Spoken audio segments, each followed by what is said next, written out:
जे जाया झाड़ गिए कम कलंक डहेबी नित्य निरंजन नानमय ते परमापन बेबी ते परमापन बेबी।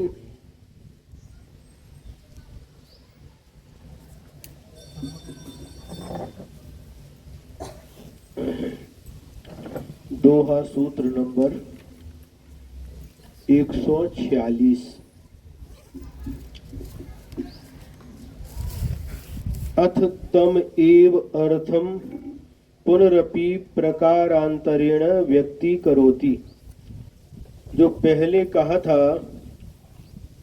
घर से और घर वालों से ममत्व छोड़ करके हमें अपनी आत्मा के प्रति भावना करना चाहिए, उसी बात को अन्य प्रकार से व्यक्त करते हैं।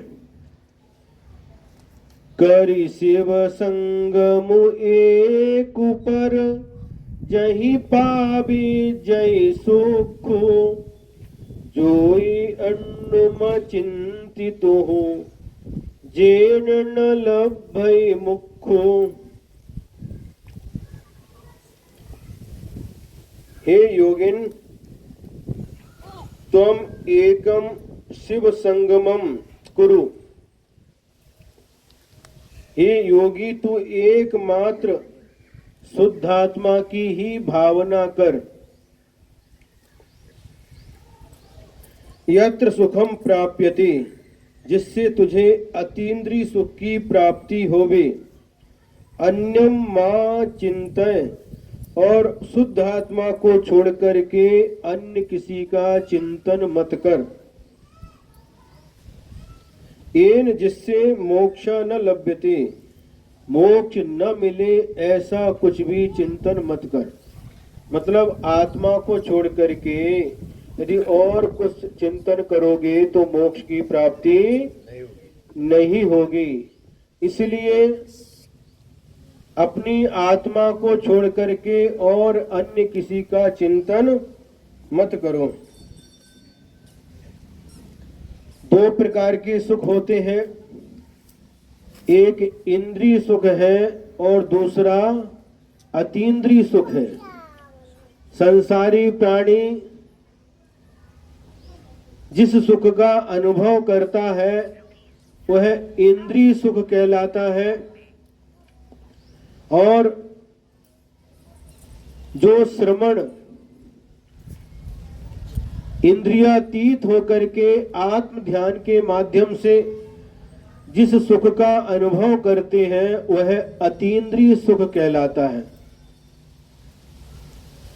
इंद्रिय सुख क्षण भंगुर है, थोड़े समय के लिए रहता है और बाद में नष्ट हो जाता है। और अतीन्द्रिय सुख भी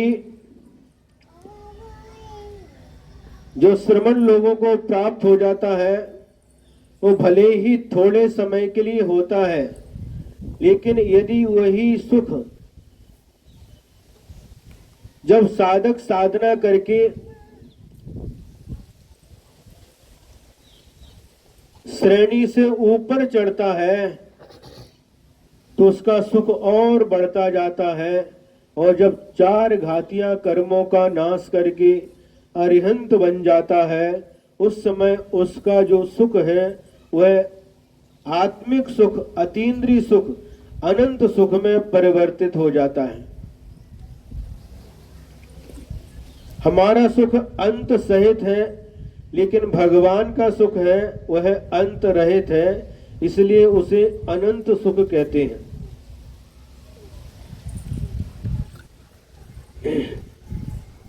इसलिए उस अतीन्द्रिय सुख को यदि प्राप्त करना है, उस अतीन्द्रिय इंद्रियातीत उस अनंत सुख को यदि प्राप्त करना है तो अपनी शुद्धात्मा को छोड़ करके अन्य किसी का विचार मत कर, अन्य किसी का चिंतन मत कर, अन्य किसी के बारे में मत सोचो। ये आचार्य महाराज ने उपदेश दिया है। क्योंकि यदि आत्मा को छोड़ करके अन्य पदार्थ का, अन्य वस्तु का चिंतन करेगा तो तुझे कभी भी अनंत सुख की प्राप्ति नहीं होगी। सबको छोड़ करके एकमात्र आत्मा का ही चिंतन, आत्मा का ही ध्यान, आत्मा के बारे में ही अपने मन को केंद्रीभूत जब करोगे तभी तुम्हें उस मार्ग की प्राप्ति होगी जो मार्ग भगवान ने बताया है, और उस मार्ग पर चलकर तुम भी उस अनंत सुख को प्राप्त कर लोगे। अब इसके बाद में अथ भेदा भेद रत्नत्रय भावना रहितम मनुष्य जन्म निस्सारम इति निश्चिनोति। भेदा भेद रत्नत्रय की भावना से रहित व्यक्ति का यह मनुष्य जन्म निस्सार हो जाता है। निस्सार मतलब क्या है? जिसमें अर्थ नहीं है, जिसमें कोई भी अर्थ नहीं है। एक केला का पेड़ होता है और उसके पत्ते निकालते जाओ, पत्ते निकालते जाओ, पत्ते निकालते जाओ, लास्ट तक पत्ते ही निकलते हैं। पत्ते मतलब उसकी छाल, उसके अंदर कुछ भी सार नहीं रहता है। पत्ते के अलावा कोई सार नहीं होता। अथवा निस्सार किसे कहते हैं? गन्ना है, गन्ने में क्या रहता है? रस रहता है। और जब उस गन्ने को मशीन में डाल करके उसका रस निकाल लेते हैं, रस निकालने के बाद जो बचता है, क्या बोलते उसको? छिलका। तो वह निस्सार कहलाता। अब उसमें कोई सार नहीं बचा, उसका पूरा रस निकल गया, अब उसमें कुछ बचा ही नहीं, तो वो निस्सार हो गया। तो इसी प्रकार से यहाँ पर आचार्य महाराज बता रहे हैं, बलि क्यों मानुष जम्मड़ा देखन तह पर सारु जई उठ भई तो कुहई आहड जई तो छारु। बलि क्रियते मनुष्य जन्म पश्यताम परम सारम यदि अवष्टम्यते ततः कथति अथ दह्यते तर्हि छारः। क्या कह रहे? मनुष्य जन्म बलि क्रियते, इस मनुष्य जन्म को मस्तिष्क के ऊपर भी रखो तो भी पश्यताम परम सारम, तो केवल देखने में केवल सार दिखाई देता है। मनुष्य जन्म को यदि मस्तिष्क के ऊपर रखो तो सार दिखाई देता है। और यदि अवष्टभ्यते, यदि मनुष्य देह को भूमि में गाड़ दिया जाता है, जब व्यक्ति मर जाता है तो उस मरने के बाद उस शरीर के दो कार्य किए जाते हैं। या तो उसको जमीन में गाड़ देते हैं और या फिर उसको जला देते हैं। तो कह रहे यदि इसको जमीन में गाड़ दिया जाए तो क्वथति, सड़ करके दुर्गंध रूप में परिणत हो जाता है, दुर्गंध आने लगती है और सड़ जाता, अंदर ही अंदर शरीर सड़ जाता है। बहुत सारे उसमें कीड़े पड़ जाते हैं। जिस शरीर को सुगंधित द्रव्यों से सुगंधित किया, तेल इतर आदि लगा करके, और वो क्या बोलते उसको? स्प्रे है, परफ्यूम लगा करके सुगंधित किया है, अच्छा अच्छा खिलाया, अच्छा अच्छा पिलाया और कूलर में रखा, एसी में रखा है। आज हमने सोचा उनकी आज नेचुरल हवा मिलेगी, कूलर की जरूरत नहीं। सुरेश जी झांझरी बोले महाराज जी यही ठीक है, नीचे गर्मी होगी, ये ठीक है भैया, ठीक है तो सब ठीक है, सबको जो सबको अनुकूल हो। हमें तो कहीं भी लेना है, स्वाध्याय करना है, तो जहां पर सब लोग अच्छे से स्वाध्याय सुन सके और सबकी अनुकूलता बने, ऐसा करो। तो यहाँ पर आज इस छत पर बैठ करके स्वाध्याय हो रहा है। गर्मी तो नहीं लग रही? हैं? नीचे गरम। तो कहते कितना भी सुगंधित द्रव्य डालो इस शरीर में, कितना भी सुगंधित द्रव्य लगाओ, लेकिन जब गाड़ देंगे 2 दिन के बाद ही उससे कितनी सुगंध आती देखो, है? दुर्गंध आती है, इतनी दुर्गंध आती है कि अपने ही लोग नाक के ऊपर कपड़ा रखते। रूमाल रख करके निकल जाते हैं। पहले ये सुगंधित लगता था, लेकिन उसके बाद में इतना दुर्गंधित हो जाता, सुगंधित था नहीं। एकमात्र तीर्थंकर भगवान का शरीर सुगंधित होता है। क्या कहा? एकमात्र तीर्थंकर भगवान का शरीर सुगंधित होता है। तीर्थंकर भगवान के शरीर से सुगंध निकलती है। तीर्थंकर भगवान के जो जन्म के 10 अतिशय होते हैं, उसमें से एक अतिशय यह होता है कि भगवान का शरीर सुगंधित होता है। भगवान के शरीर से सुगंध फूटती है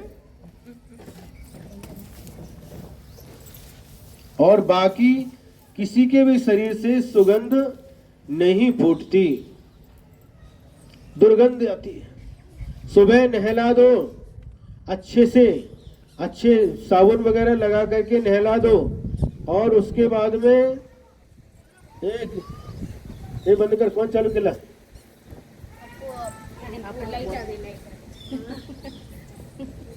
और उसके बाद में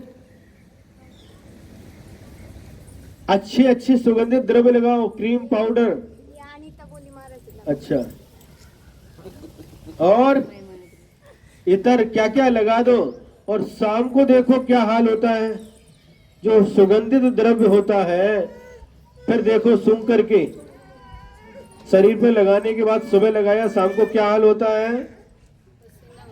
पसीना होने के बाद में उसी से दुर्गंध आती है।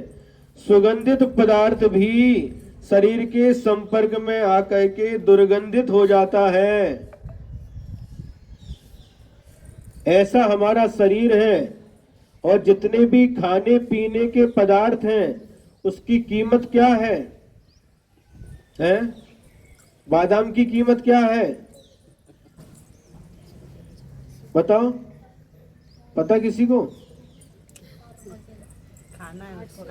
है 1000 रुपए किलो, और मामरा अच्छी क्वालिटी का लाए तो और 2000 रुपए किलो, है ना। कीमत कब तक है? जब तक डिब्बे में रखा है, और जैसे ही मुंह में आपने रखा और थोड़े से दांत लग गए, अब निकाल के रखो, इसकी कीमत क्या है?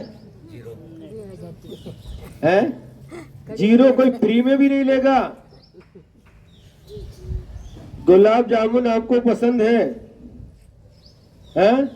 और गुलाब जामुन रखा, बना करके रखा है, सामने प्लेट में रख दिया, और सामने अपना ही कोई प्रिय व्यक्ति है जिससे हम प्यार करते हैं, जो हमें बहुत पसंद है, उसने ही अपने मुंह में रखा, और मुंह में रखा भी दांत नहीं लगाए, सिर्फ मुंह में रखा और तुरंत वापस प्लेट में ला करके रख दिया।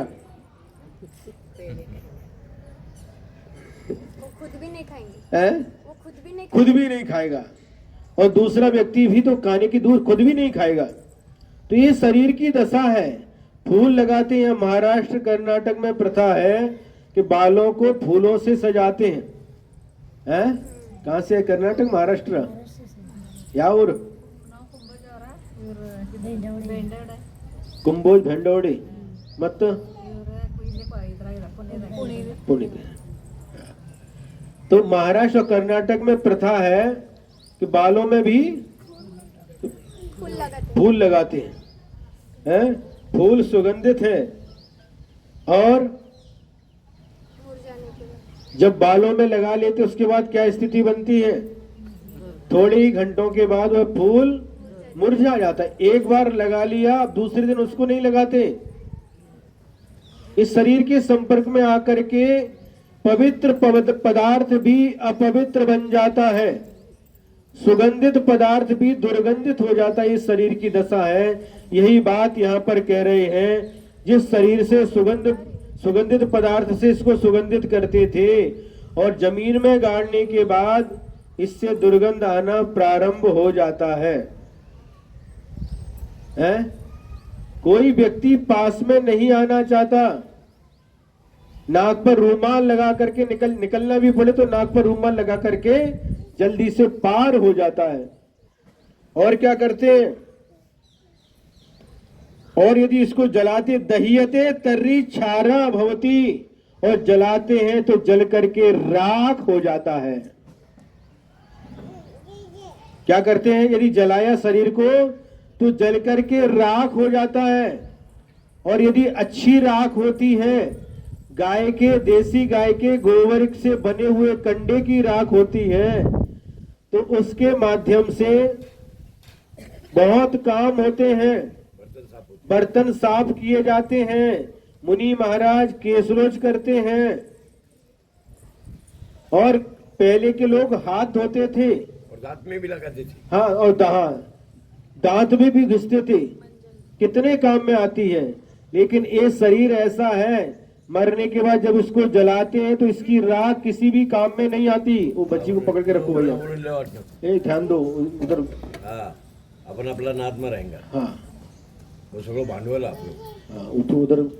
वो कुछ नहीं है ना, उधर कुछ नहीं है, इधर ही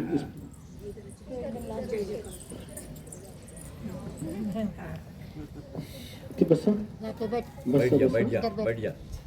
तो वह राख ऐसी राख बन जाती है, ना तो कोई हाथ धोता है, ना उससे कोई बर्तन मांजता है।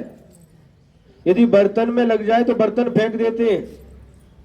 मुर्दे के जलाने के बाद जो राख बनती है वो यदि बर्तन में चली जाए तो बर्तन को ही फेंक देते, बर्तन अशुद्ध हो गया। ये हाल है। गुजरात में कटलान नाम का एक गांव है।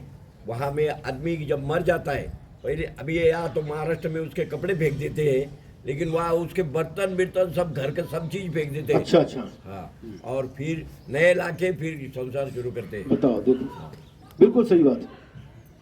कटलान तो ऐसी स्थिति है, सोचो। तो शरीर का सार क्या है? शरीर का सार है संयम। गुरुदेव ने एक दोहा लिखा है, तन मिला तुम तप करो, करो कर्म का नाश, रवि सस से भी अधिक है तुम में दिव्य प्रकाश। शरीर मिला तो इस शरीर के माध्यम से तप करो, संयम धारण करो। यही मनुष्य जीवन के शरीर की सार्थकता है। अथ देहस्य अशुचित्व अनित्यत्व आदि प्रतिपादन रूपेण व्याख्यानम करोति षट्कलेन तथाई। अब शरीर की अशुचिता, अपवित्रता और अनित्यता दिखाने के लिए 6 दोहा सूत्रों के माध्यम से व्याख्यान किया जाता है।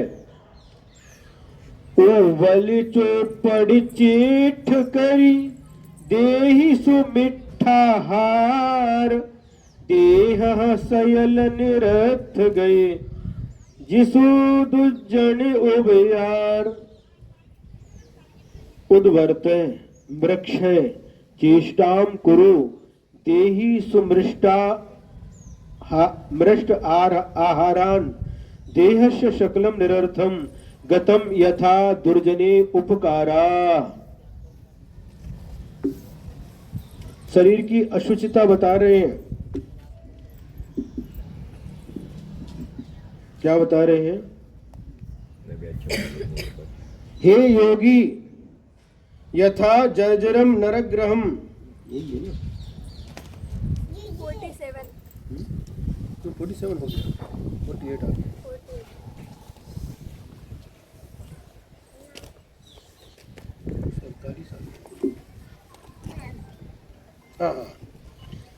देहस्य उद्वर्त वृक्ष चेष्टां कुरु सुमृष्टाहारान देहि सकलम निरर्थम गतम यथा दुर्जने उपकाराः।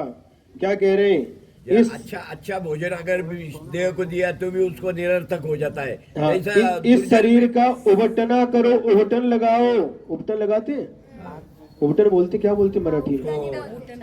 हैं? उठना बोलते मराठी में। उठना, हाँ। उबटन। अच्छे सुगंधित द्रव्य लेकर के, कहीं उसमें मिश्रण किया जाता, चंदन पाउडर आदि डाल करके, और उसमें अगर पानी मैं था- डाल करके पूरे शरीर में उबटन लगाते हैं। समझ में आ रहा है कि नहीं? चाहे शरीर का उबटन करो, तेल आदि से इसकी मालिश करो, श्रृंगार आदि से अनेक प्रकार से इस शरीर को सजाओ, इसका डेकोरेशन करो शरीर का, और अच्छे अच्छे मीठे मीठे आहार इसको भोजन खिलाओ, लेकिन ये सभी प्रयत्न व्यर्थ है, निरर्थक जाते। निरर्थक जाती। बिल्कुल सही। और वैसा ही दुर्जन पे उपकार करने पर वो भी निरर्थक जाता है। बिल्कुल बिल्कुल। जैसे दुर्जनों का उपकार करना निरर्थक। व्यर्थ जाता है।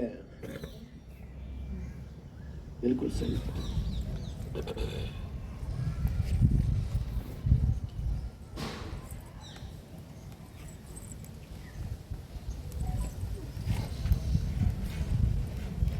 दुर्जन देह स्वभाव बराबर, मूर्ख प्रीति बढ़ावे। शरीर का स्वभाव भी दुर्जन के समान है। इसका कितना भी अच्छा करो दीदी, कितना भी इसका उपकार करो, लेकिन यह धोखा देने वाला है। क्या? यह शरीर धोखा देने वाला। कितना भी इसका उपकार करो, लेकिन उपकार के बदले में अपकार ही होने वाला है। लेकिन संयम और तप में ले लिया तो उसका उपकार, फिर आत्मा शुद्ध हो जाएंगी। फिर तो बस, फिर तो बात वही तो सार है। संयम ही तो जीवन का सार है।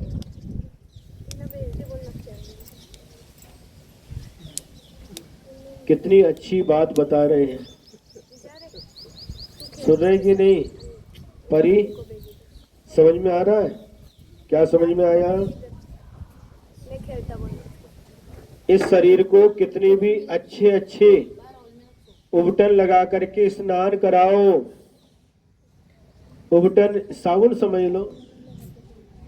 हाँ, साबुन, अच्छे अच्छे साबुन लगा करके स्नान करो, क्रीम पाउडर लगाओ। कॉस्मेटिक हाँ, और शरीर को अच्छी तरह से सजाओ, शरीर का डेकोरेशन करो, पाउडर अच्छा अच्छा खिलाओ इसको, लेकिन फिर भी यह शरीर क्या कभी भी हमारा साथ देने वाला नहीं है। ये सब प्रयत्न व्यर्थ है। शरीर के लिए सारे के सारे प्रयत्न व्यर्थ हैं। जैसे दुर्जनों के ऊपर उपकार करना व्यर्थ होता है।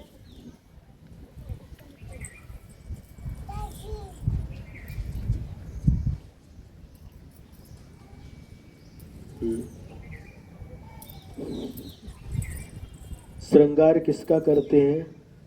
शरीर का शरीर का श्रृंगार करते हैं। और महाराष्ट्र में हमने देखा था, पुसद में, वहीं जहाँ हम रुके थे, वहाँ उस घर के जहाँ रुके थे उसके सामने एक घर में एक महिला की मृत्यु हो गई। और हम ऐसे ही निकले वहाँ से, तो क्या किया, उसको बाहर लेकर के आए, और बाहर चारों तरफ से कुछ आड़ कर दी। आड़ समझती ना, कुछ कपड़ा उपड़ा लगा दिया, और उसको नहलाया, अच्छी साड़ी पहना दी, और अंदर ही अंदर उनकी सब जो की क्रिया हुई, और उसका श्रृंगार किया, स्वागत, श्रृंगार किया। ये किसका श्रृंगार है? मृत शरीर, मुर्दे का श्रृंगार है। मृत शरीर का। अब उसका चाहे तुम श्रृंगार करो, चाहे अच्छे अच्छे उसे कपड़े पहनाओ, चाहे नहलाओ, और मुंह में कुछ पानी क्या डाला, कुछ मुंह में भी डाल दिया। हाँ, मोती डालते। हाँ, क्या होने वाला है? लेकिन उनकी भावना रहती, जिनको जन्म दिया उनकी भावना रहती, जिन्होंने संभाला उनकी भावना ऐसा रहती। भी करते? हम लोग भी करते हैं। अच्छा, उधर उत्तर भारत में ऐसा नहीं होता। हम लोग के यहाँ पे भी करते हैं। अच्छा। अपने जैनों में भी करते हैं। हाँ हाँ हाँ, पता नहीं हमको, लेकिन हमने देखा फिर बाद में उनको ले करके अर्थी पर ले करके चले गए। चले गए। पहले तो अर्थी कंधे पर लेकर के जाते थे शमशान तक, हमने वहां देखा बस 4-5 कदम चले और गाड़ी में डाल दिया। इधर भी वैसे ही। इधर भी ऐसे ही है, तो बहुत दूर दूर है ना महाराज। दूर दूर पहले भी तो दूर दूर थे। नहीं नहीं ऐसा नहीं है, वो एक आध दिन लेट हुआ समझो क्रिया, तो वो शरीर जड़ पड़ जाता है महाराज। अच्छा, हाँ तो फिर आदमी की ताकत नहीं रही अभी। शरीर मट्टी जड़ हो जाती है। मट्टी शरीर। तो इस मुर्दे का ये भी क्या मुर्दे ही तो है। नहीं, जब तक उसमें संयम का उपकरण है तब तक मुर्दा नहीं है, तब तक वो आगे जाएगा। आप बोलते हो दादी हंसती पीछे से। दादी का काम ही हंसना है। नहीं, दादी नहीं, कोई हंसा नहीं तो फिर आदमी कैसे सुधरेगा। आदमी सोचता है क्यों हंसा। दादाजी सबको हंसाते रहते हैं, बहुत अच्छा है। ये तो जाएंगे पढ़ के पीछे। हमने ये भी सुना था महाराज जी, मुनि महाराज हंसे तो उसमें कुछ रहस्य रहता है। कैसे रहता, वाह क्या बढ़िया बात कह दी आपने।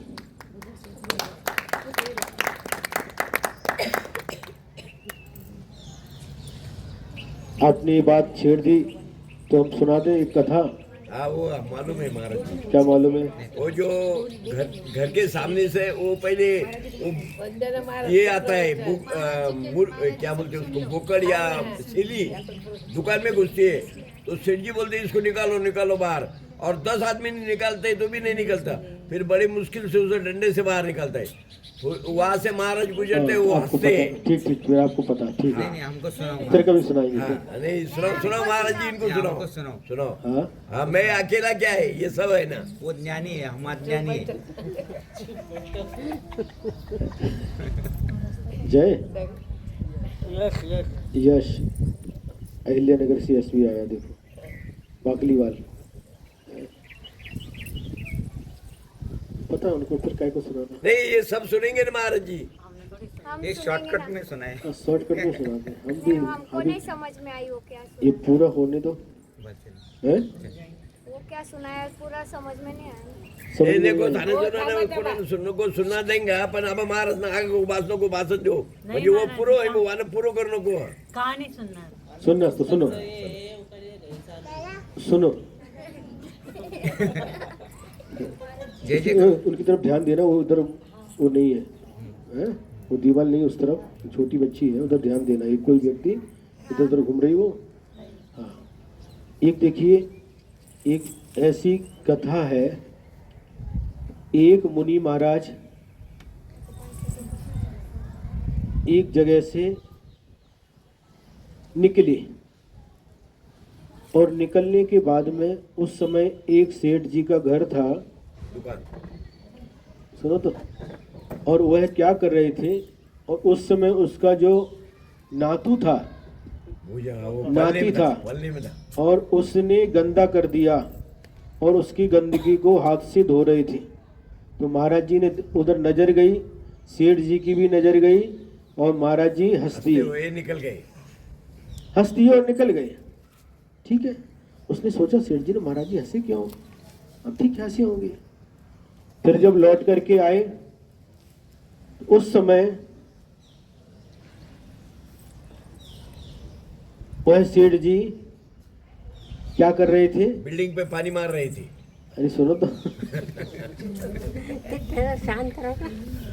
आने दो। उस समय सेठ जी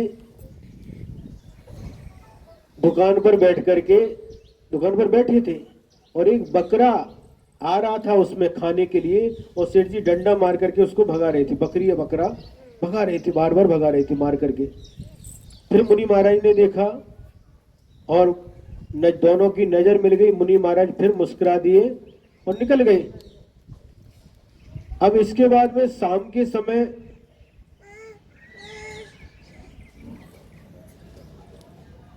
फिर महाराज जी वहां से गुजरे, और वह उस समय श्रृंगार कर रहा था, शरीर को सामने दर्पण लेकर के अपने शरीर को सजा रहा था। फिर मुनि महाराज निकले और जो दर्पण में मुनि महाराज का प्रतिबिंब पड़ा और मुनि महाराज उसको देखे, मतलब उसकी तरफ पीठ थी लेकिन दर्पण में वो दिखाई दिया। मुनि महाराज मुस्कुराए और चले गए। क्या क्या मामला है? एक बार हो गया, दो बार हो गया, तीन बार हो गया, महाराज बार बार हमको देख करके हंस रहे, क्या आपको चल करके पूछना चाहिए। और महाराज जी के पास गया। क्या नाम है? नाम क्या है? विद्यावर्धन पाटिल। या और विद्यावर्धन पाटिल भेंडवड़े। विद्यावर्धन पाटिल भेंडवड़े। तो वह व्यक्ति मुनि महाराज के पीछे चला गया। अब तो पूछ करके आऊंगा। और महाराज जी के पास जाकर के महाराज जी को नमोस्तु किया। कहा महाराज जी, आज सुबह से देख रहा हो, जब भी आप मुझे देखते हो और आप हंसते हो, इसका रहस्य क्या है? क्यों बार बार मुझे देख करके हंसते हो? भाई मैंने कब कब हंसा? जब सुबह आप निकले थे, सुबह जब आप निकले थे हमारे घर के सामने से, उस समय सबसे पहले आप मुझे देख करके हंसे। उस समय तुम क्या कर रहे थे? उस समय क्या कर रहे थे? हमारा नातू है छोटा सा और उसने गंदगी कर दी थी, उसको साफ कर रहे थे। तो महाराज जी ने बोला, क्या पता है जिस नाती की तुम गंदगी साफ कर रहे थे वह कौन है? नहीं, वो तो हमारा नाती है। हाँ, नाती तो अभी है, लेकिन ये नाती कहां से आया है? कहां से आया मतलब? ये पिछले जन्म में कौन था ये तो मुझे नहीं पता। पिछले जन्म में वह तुम्हारा दुश्मन था, वह सेठ जिससे तुम्हारा 36 का आंकड़ा था, जिसके पीछे कोर्ट कचहरी की। सुन रहे? देखो, कहानी सुनने के लिए कहा, सुनो तो अच्छे से। जिसके पीछे कोर्ट कचहरी की है, और वही जो दुश्मन था तुम्हारा, जिससे तुम्हारी दुश्मनी थी, वही सेठ मर करके तुम्हारे घर में नाती बन करके आ गया और तुम उसी की गंदगी साफ कर रहे हो। बदला लेने के लिए आया। सुनो तो, जिससे तुम्हारी दुश्मनी थी उसको देखना पसंद नहीं करते थे, कोर्ट कचहरी करते थे, और आज वह नाती बन करके आ गया, उसकी तुम गंदगी साफ कर रहे हो। देखो क्या दशा है संसार की। ऐसा क्या महाराज? हाँ, अब तो कुछ नहीं कर सकते। फिर महाराज दूसरी बार क्यों हंसे आप? दूसरी बार आप क्या कर रहे थे? हम दुकान पर बैठे थे और क्या कर रहे थे? एक बकरी आकर के खा रही थी, उसको डंडे से मार करके भगा रहे थे। तो महाराज ने कहा, पता है वो बकरे कौन है? बकरा या बकरी कौन है? ये तुम्हारे पिताजी हैं। दौड़ता है। पिताजी हैं। पिताजी ने मकान बनाया, दुकान बनाई, दुकान, इस दुकान से बड़ा बड़ा घर बना दिया, छोटी सी दुकान से बड़ा घर बना दिया, कितनी मेहनत की, और आज वह उनको जाति स्मरण हो गया और उन्होंने कहा कि यह मेरी दुकान है, और इसलिए खाने के लिए हक से आ रहे थे, लेकिन तूने उसे डंडा मार करके भगा दिया। पिताजी तेरे पिताजी थे, जिसके तू पैर पड़ता था, है, और जिनने तुझे जन्म दिया, पाला पोसा, बड़ा किया, आज वही मरण करके बकरा बन गए, खाने के लिए आ रहे, तो तूने ही डंडा मार करके उनको भगा दिया। इसलिए मैं ऐसा, महाराज जी? हाँ। उसकी आंखों में आंसू आ गए। पिताजी बकरा क्यों बने?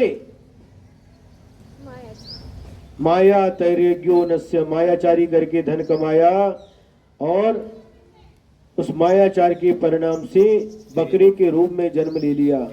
फिर महाराज तीसरी बार आप क्यों हंसे? उस समय तुम क्या कर रहे थे?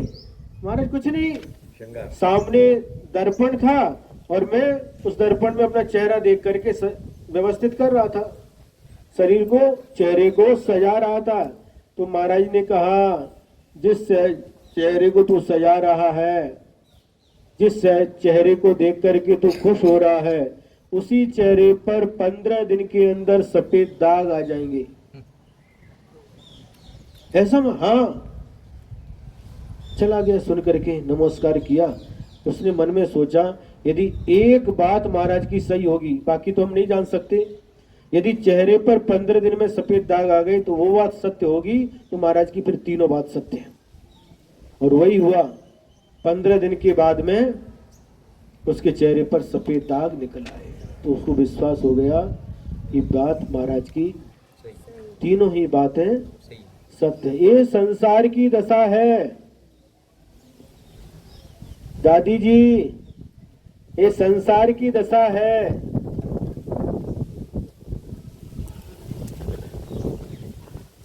माझी आवडती दादी, सत्तू वाली, सत्तू दादी, सत्तू। आवडती दादी।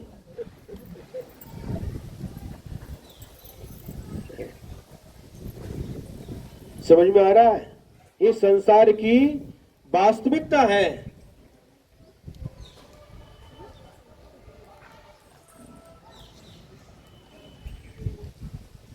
इसलिए कह रहे हैं यहाँ पर कि जिस प्रकार से दुर्जन के ऊपर उपकार करो, लेकिन फिर भी दुर्जन उपकार के बदले अपकार ही करता है। उसका अच्छा करो लेकिन बुराई करेगा। कैसे? एक बार नदी में एक बिच्छू गिर गया, एक मुनि महाराज उसको निकालने गए तो उसके उनके हाथ में ही डंक मार दिया। वो गिर गया, फिर निकाला, फिर डंक मार दिया। तो मतलब दुर्जन के ऊपर आप उपकार करो, लेकिन दुर्जन कभी भी उस उपकार के बदले कभी भी आपका उपकार नहीं करेगा, बल्कि अपकार ही करेगा।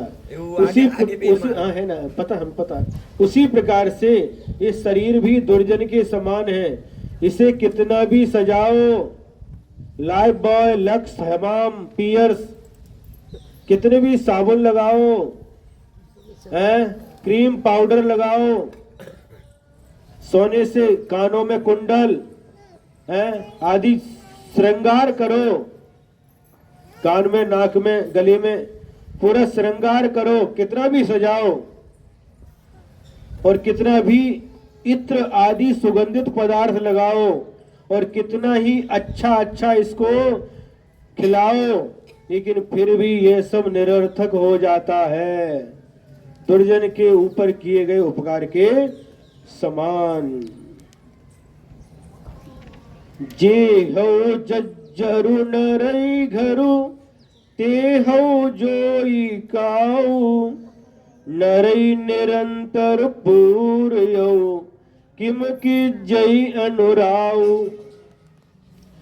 यथा जर्जरम नरक ग्रहम तथा योगिन कायः नरके निरंतरम पूरितम किम क्रियते अनुरागः।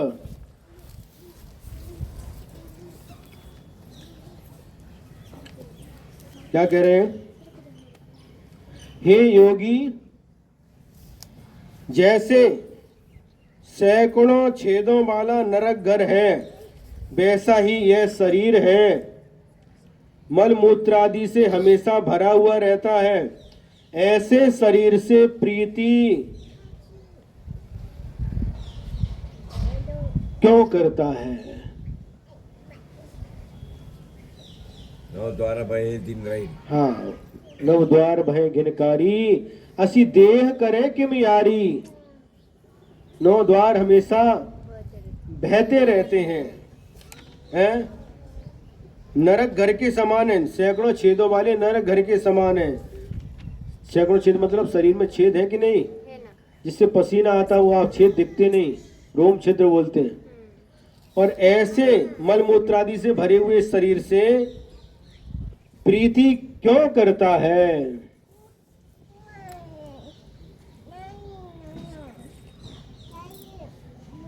प्रेम किससे होता है? शरीर से। अपने से। अरे दादा, वास्तव में हे त्यांच्या प्रश्नाचं उत्तर आहे, तुम्ही तिकडे ध्यान नका देऊ। हम सामान्य से पूछ रहे हैं, प्रेम किससे होता है? शरीर से। क्यों प्रीतम? आप अपने लोगों से हैं? जो सबसे ज्यादा प्रिय होता है उससे प्रेम होता है। और जब प्रेम होता है तो क्या देख करके प्रेम होता है? पहले तो शरीर ही दिखता है, स्वभाव। पहले और आखिरी शरीर ही दिखता है, चेहरा ही दिखता हैं? शरीर देख करके शरीर में भी क्या देखते हैं? चेहरा। बस सौंदर्य है, चेहरा देख करके प्रेम होता है। जिनका प्रेम होता है आपस में, बाद में प्रेम विवाह करते हैं, जिसको लव मैरिज बोलते हैं। क्या देख करके प्रेम होता है?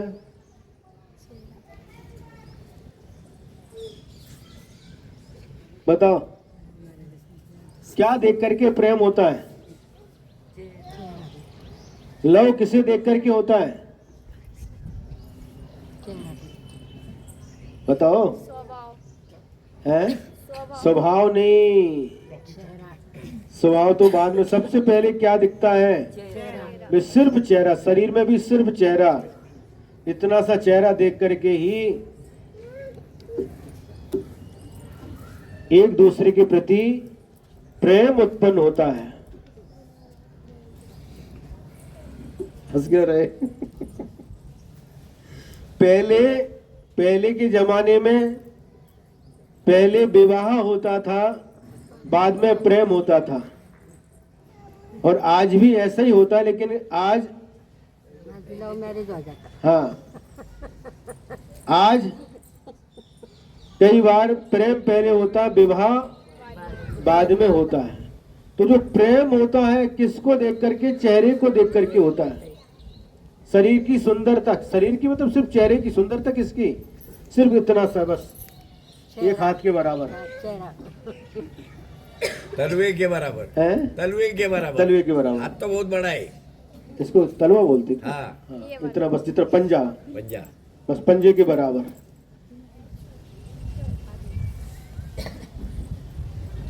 अच्छा, हाथ पूरा किसको हाथ बोलते हैं? हाँ। बराबर, सही बात। देखो, अच्छा दादा ने अच्छा बता दिया। इतना सिर्फ पंजे के बराबर हाथ रहता है, और इसको देख करके ही व्यक्ति को प्रेम उत्पन्न होता है।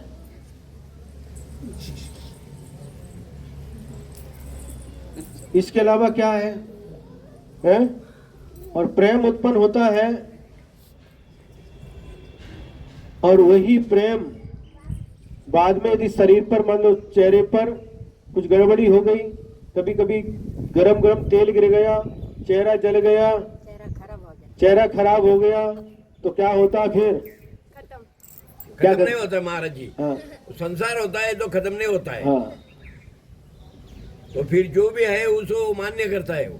सभी नहीं सभी एक जैसे नहीं होते, हाँ वही बोले, सबके अलग अलग। आकर के संसार चल रहा है। हाँ, बिल्कुल। विचार अलग अलग रहते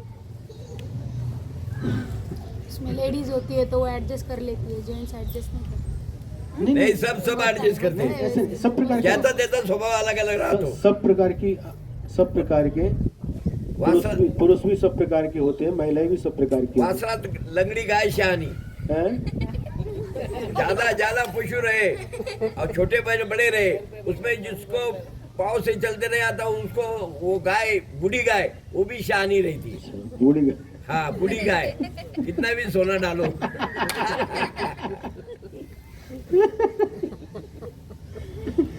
तो दादा बोलते हैं, बूढ़ी के ऊपर कितना भी सोना डालो, कितना भी श्रृंगार करो, वो तो जवान थोड़ी हो जाएगी, बूढ़ी थी बूढ़ी रहेगी।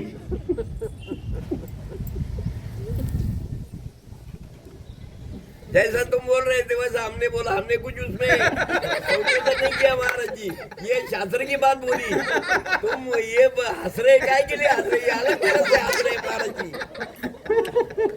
महाराज जी ने उसी तरह बोला, इसलिए हम लोग हंस रहे हैं। दादाजी ने अपने अनुभव की बात बताई। हाँ, मैं वही बोलना था, अनुभव बहुत है हमारे दादा को। सही लेकिन हम बात है, सीखते नहीं नहीं सही बात है, लेकिन कितनी अच्छी बात है। अभी तो हमने इतने प्रवचन किए, हर इसमें। 30-32 साल हो गए प्रवचन करते करते, लेकिन ऐसा उदाहरण नहीं मिला जो दादाजी से मिल गया। हर एक उदाहरण दे दिया। बहुत सारे उदाहरण मिले, आचार्य से सुने, महाराजों से सुने, स्वयं भी दिए, लेकिन जो दादाजी ने उदाहरण दिया वो कभी भी ना पढ़ा हमने, ना कभी सुना। दादाजी ने कहा कि बूढ़ी हो गई और बूढ़ी को सोना भी पहना दो, कितना भी श्रृंगार करो, लेकिन रहेगी तो बूढ़ी, वो जवान नहीं, श्रृंगार करने से जवान नहीं। दादा बरोबर बोलले तुम्ही. महाराज जी, ये जो है ना, आप अचानक आए करके आपको ऐसा लग रहा, जो हमेशा संपर्क में रहते उसको गधा लगता है. नहीं ऐसा नहीं, ऐसा हाँ नहीं, हाँ हकीकत नहीं आहे. ऐसा दादा नहीं. नाही. नाही बोले तर मी काय सांगितलं, हे मंडळीचं उदाहरण दिलं. तुम्ही आमचे गुरु आहे. नाही नाही नाही. नाही. नहीं, इतना उदाहरण, कितना बढ़िया उदाहरण, सटीक उदाहरण, एकदम परफेक्ट उदाहरण दिया उन्होंने. कितना भी बूढ़ी होने के बाद कितना भी क्रीम पाउडर लगा दो, एक झुर्रियां आ गई हैं, दांत निकल गए, नकली दांत लगा दिए, आज फिर उसका चेहरा जो चेहरा रहने हाँ वो तो उसमें थोड़ी कुछ होने वाला. कितना भी श्रृंगार कर दो, लेकिन फिर भी वो बूढ़ी जवान थोड़ी हो जाएगी श्रृंगार चेहरा करने तो से. वैसा रहेंगे ना. हाँ, ये बहुत कितना बढ़िया उदाहरण दिया है. अरे कुछ भी कर लो, बाल काले कर लो, क्रीम पाउडर लगा लो, कितना भी सोना पहना दो, सब कुछ कर लो, लेकिन फिर भी उम्र का प्रभाव तो दिखाई देता है चेहरे पर. और भी एक बात है महाराज, हाँ सुना, आज सब सुनेंगे आपके. बसूनच सांगा. दादा नावानच प्रवचन करायला लागलं. नाही नाही, हे पहा, ही वस्तुस्थिती आहे की प्रत्येक जण संयमात जर राहिला, लेडीज लग्न करती पण संयमात जर राहिली आणि मुलं जर झाले नाहीत आणि ती योगासनं करत राहिली, धर्मध्यान करत राहिली, तर ती कधी बी म्हातारी होणार नाही. नाही होत. नाही हो. आणि तिने संयमात जीवन जगलं तसंच माणसाचं आहे. आणि वस्तुस्थिती अशी आहे की जर तसं नाही जगलं तर मग किती वरतून कलप लावा आणि किती वरतून शृंगार, त्याचा उपयोग होत नाही. नाही. मागे व्यर्थ जातो तो. हा हा म्हणजे दोन मार्ग आहेत. बराबर है. अब आगे 150 नंबर का दोहा सूत्र. दुख ही पावै असुचि यही, ती हुयनी सयलई लेवी, ये यही देहु बिनिम्यो, विहिना बैरु मुनेवी. अब दादा हम जब भी जाएंगे आपका नाम लेकर के प्रवचन में उदाहरण सुनाएंगे, जहाँ भी जाएंगे. महाराज जी, विद्यासागर महाराज का नाम लो, मेरे पामर का क्या नाम है? अरे जो आपने जो उदाहरण जो सुनाया ना, ये उदाहरण हमें अनिल दादा ने सुनाया था श्रीरामपुर में. ये नाम लेकर के सुनाएंगे हम. ऑनलाईन पाठवून. हे त्यांचा मोठी भावना आहे. दुःखानि पापानि असुचीनि त्रिभुवने सकलानि लात्वा, एतहि देह विनिर्मितः विधिना वैरम मत्वा. क्या कह रहे, 3 लोक में जितने दुख हैं, पाप है और असुचि पदार्थ, अपवित्र पदार्थ हैं, वह उन सबको लेकर के इन मिले हुओं से विधाता ने बैर मानकर शरीर बनाया है. 3 लोक में जितने दुख हैं, उनसे यह शरीर रचा गया है. दुख किससे मिलते हैं?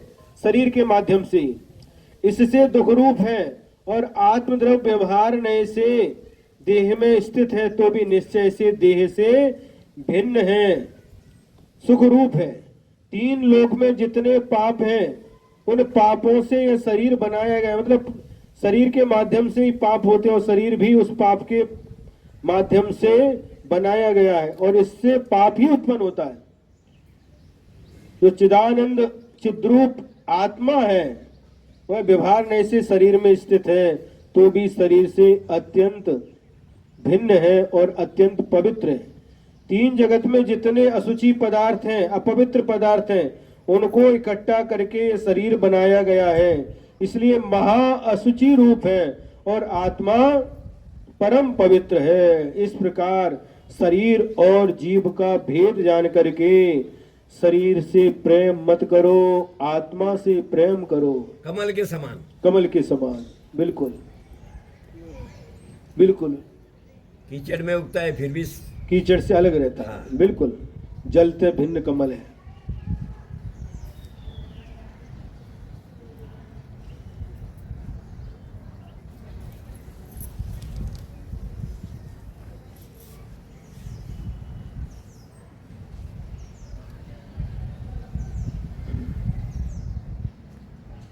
जितने भी पाप होते हैं, उसमें शरीर ही मुख्य रहता है, शरीर की मुख्यता रहती है, पाप से बना है और पाप में ही लगता। और कह रहे संसार में जितने अपवित्र पदार्थ हैं, देख लीजिए जितने अपवित्र पदार्थ हैं वह सभी इस शरीर के अंदर देखने को मिलते हैं। शरीर अशुचि का पिटारा है। यदि शरीर का पोस्टमार्टम कर दिया जाए, पोस्टमार्टम समझते ना? हाँ। पूरे शरीर के सारे अवयव जो डॉक्टर है पोस्टमार्टम करके अलग अलग निकाल करके रख दे,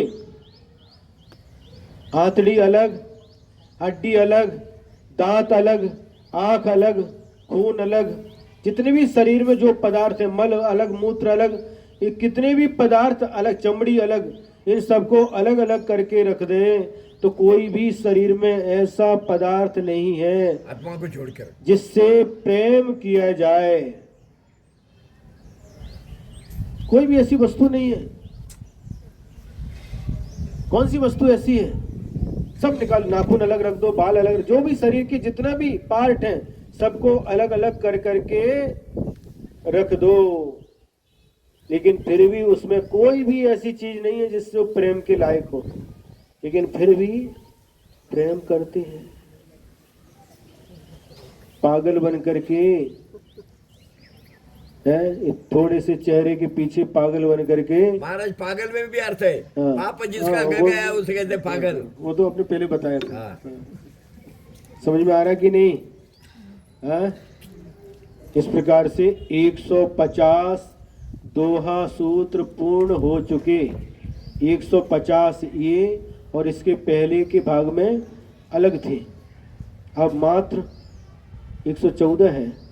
214 में से 150 के कितने बचे दादा? 64।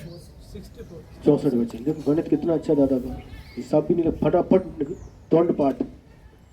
64 और बचे। रिद्धियां कितनी होती हैं? रिद्धियां कितनी होती हैं? 64 रिद्धियां। चबर कितने होते हैं? 2। 64 64 64 चमर, 64 रिद्धियां, अब 64 बचे हैं। अब देखो वो भी धीरे धीरे पूरे हो जाएंगे। नहीं तो आप किताब देखिए मेरे को जाएंगे। नहीं, किताब जब पूरा हो जाएगा उसके बाद आपके लिए ही भेजेंगे, इस पर नाम लगा के भेजेंगे। अनिल दादा चूड़ीवाल को खूब खूब आशीर्वाद। मुनि अभिनंदन सागर महाराज लिख करके भेजेंगे पूरा होने के बाद में। थोड़ा बचा है, नहीं तो हमारा अधूरा रह जाएगा। और मोबाइल में भी यूट्यूब पर आता है, विद्या की अभिनंदन चैनल है, उस पर भी आप डेली का डेली देखना, है ना? बहुत अच्छा लगा। लगातार 35 दिन तक स्वाध्याय हुआ आपके गांव में आकर के। 35 दिन हो गए, 1 महीना और 5 दिन। बहुत अच्छी तरह से आप लोगों ने लाभ लिया और हमारा भी अच्छी तरह से स्वाध्याय हो गया है। स्वाध्याय तो होता ही है, लेकिन योगा योग की बात है। जब निकले थे कोपर गांव से, श्री रामपुर में दीक्षा दिवस हो गया, शिरडी में अक्षय तृतीया हो गई, कोपर गांव में महावीर जयंती हुई थी और श्री रामपुर में दीक्षा दिवस हो गया है। लेकिन श्री रामपुर वालों का इतना तीव्र पुण्य था कि उस पुण्य के कारण से दोनों महाराज 35 दिन तक। नहीं महाराज, ये सहयोग कुछ पिछले जन्म का कुछ हाँ, सहयोग ये भी हो सकता है, हाँ। पिछले जन्म का भी हो सकता है। हाँ, सही है। सहयोग। हाँ, ये पुण्य का योग, बिना पुण्य के कभी भी ऐसा अवसर मिलता नहीं है। बिना कुछ प्रयास किए, हैं? बिना कुछ प्रयास किए मिल गए। बिना प्रयास के मिल गया, बिल्कुल अनायास मिला, अनायास मिला। बहुत अच्छा। ये पुण्य के बिना मिलता नहीं।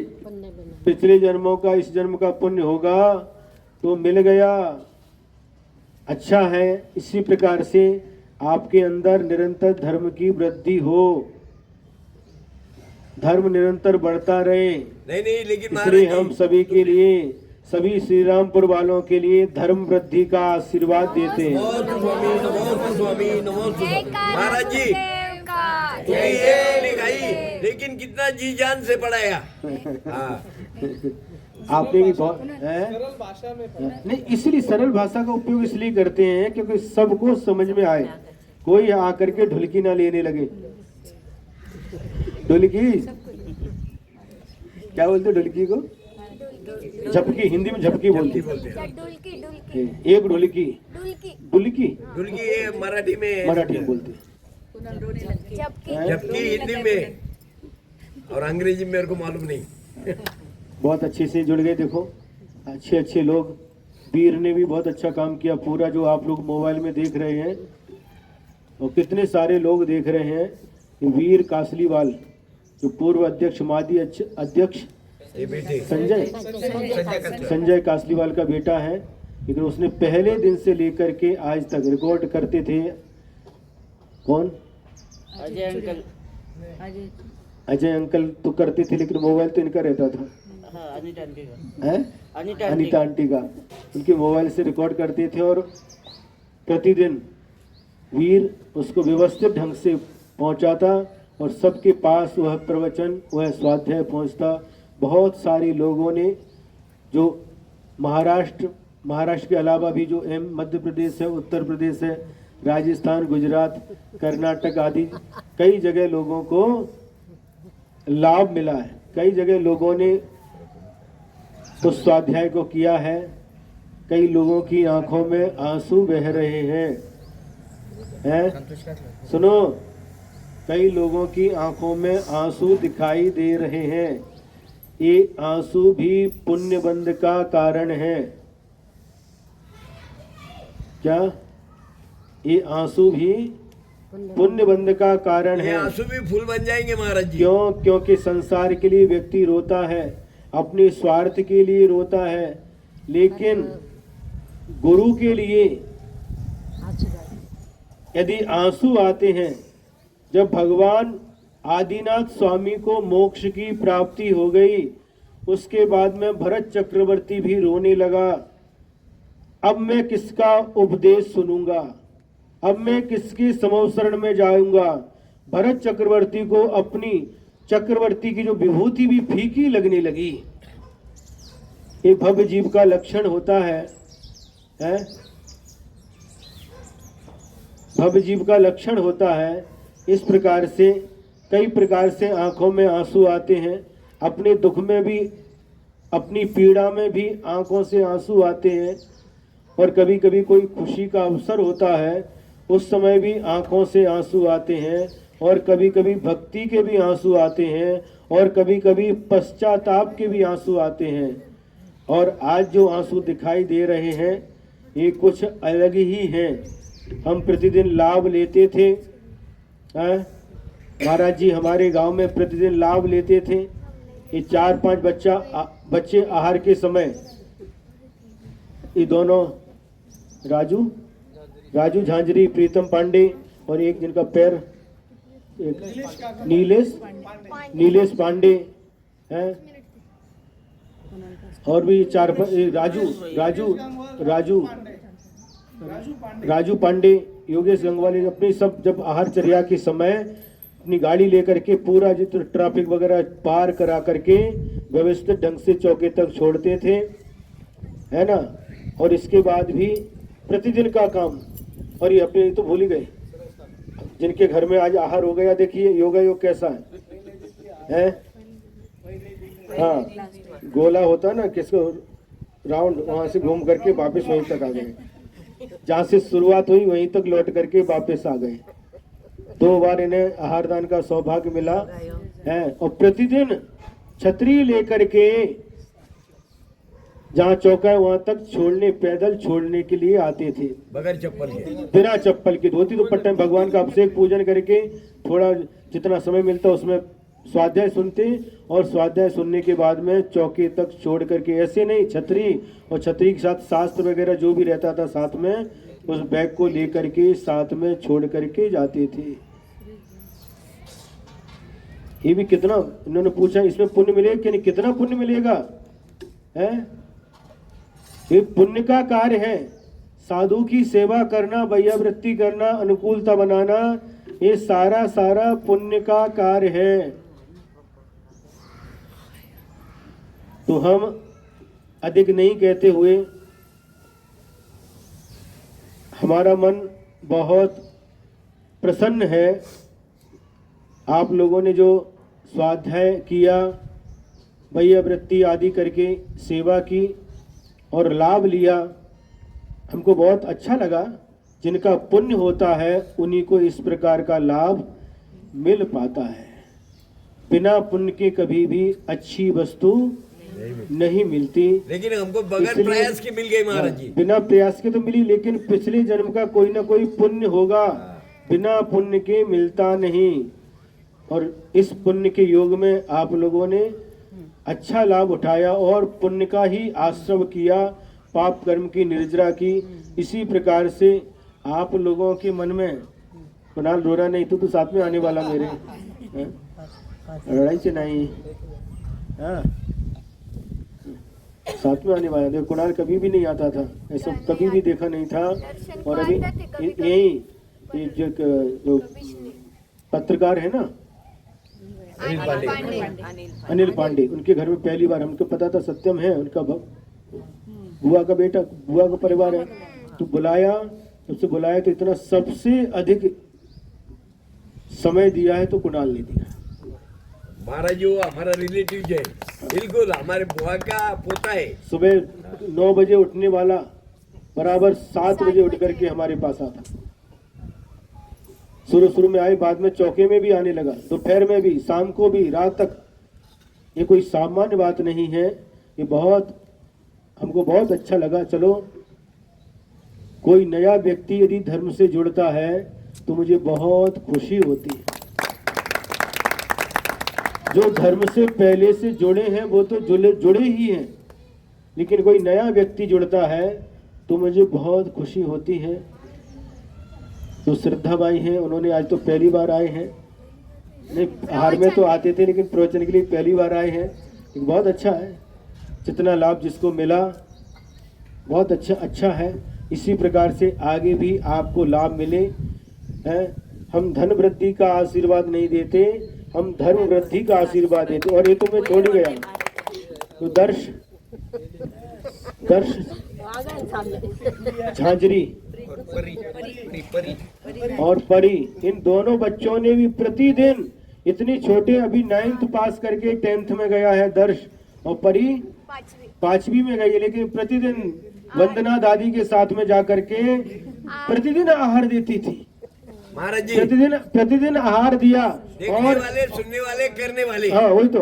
और उसके बाद में हमने तो कह दिया भैया 3 अंतराय हो गए, हमके दर्श को दिखाए बिना कुछ भी हमें देना नहीं।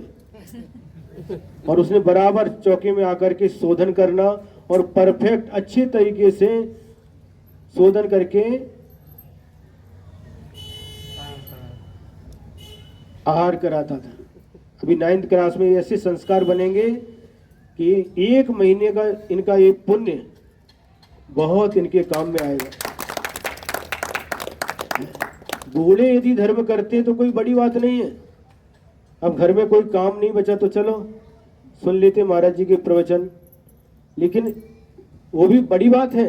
लेकिन उससे भी बड़ी बात जो ये है कि युवा लोग और बच्चे लोग भी यदि धर्म के प्रति आगे बढ़ते हैं तो बहुत बहुत बड़ा शुभ लक्षण है, शुभ चिन्ह है।